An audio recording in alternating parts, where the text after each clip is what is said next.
माँ की बातें। अज्ञात से वार्तालाप।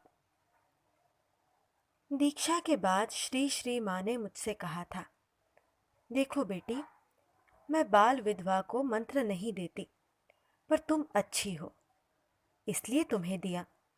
देखो, कहीं मुझे डुबाना मत। शिष्य का पाप गुरु को भुगतना पड़ता है। सब समय घड़ी के कांटे के समान इष्ट मंत्र का जप करना।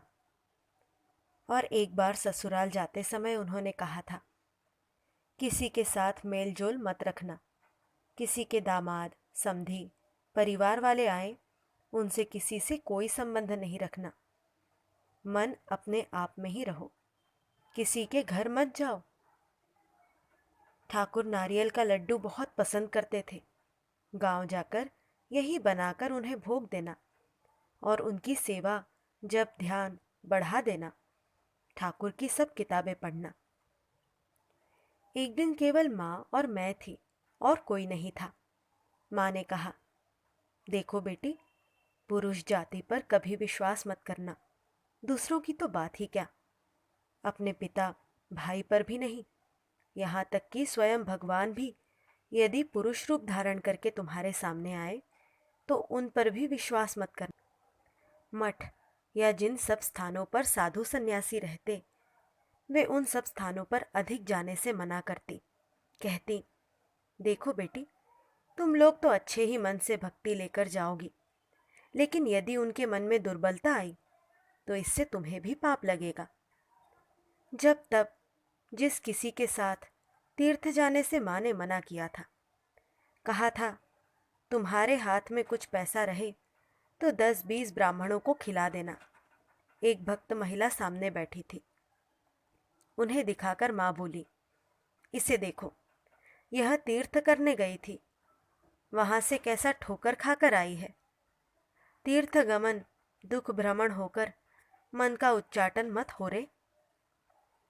बाहर घूमने के बदले घर बैठकर प्रभु चिंतन यदि कर सको तो करो रे। एक दिन भक्त महिलाएं अन्य दूसरी एक महिला के बारे में कई तरह की आलोचना कर रही थी। उसी समय माँ ने मुझसे कहा, पर तुम उसके प्रति श्रद्धा रखना, वही तुम्हें पहली बार यहाँ ले आई थी। बाद में एक लड़के का मैंने पालन पोषण करना चाहा था। उसके उत्तर में राधु के लिए अपनी दशा दिखाकर माँ ने कहा था, ऐसा काम कभी मत करना। जिसके प्रति जो कर्तव्य है वह किए जाना, लेकिन प्रेम एक भगवान को छोड़कर अन्य किसी से मत करना। प्रेम करने से बहुत दुख उठाना पड़ता है। माँ से मेरे मंत्र दीक्षा की बात सुनकर मेरे परिवार के गुरु ने मुझे शाप दिया था। मैंने माँ को यह बात लिखी थी। माँ ने पत्र के उत्तर में लिखा, जो ठाकुर का शरणागत होता है, ब्रह्म शाप भी उसका कुछ नहीं बिगाड़ सकता। तुम्हें कोई भय नहीं है। किसी प्रौढ़ महिला भक्त ने एक दिन मुझसे कहा, मठ आदि में और अब कुछ नहीं है। यह मैंने माँ से बताया था। सुनकर माँ उत्तेजित होकर बोली, यदि आज भी कुछ धर्म बचा है तो वह यही है और मठ में है। एक दिन किसी महिला भक्त के संबंध में आलोचना करते करते मैंने और नलिनी दीदी ने माँ से कहा, लेकिन उसके प्रति तो हम लोगों के मन में कोई अश्रद्धा का भाव नहीं आ रहा है। माँ ने कहा, वह ठाकुर को पुकारती जो है, जो ठाकुर को पुकारता है वह चाहे जैसा भी क्यों ना हो, उसके प्रति अश्रद्धा नहीं होती है।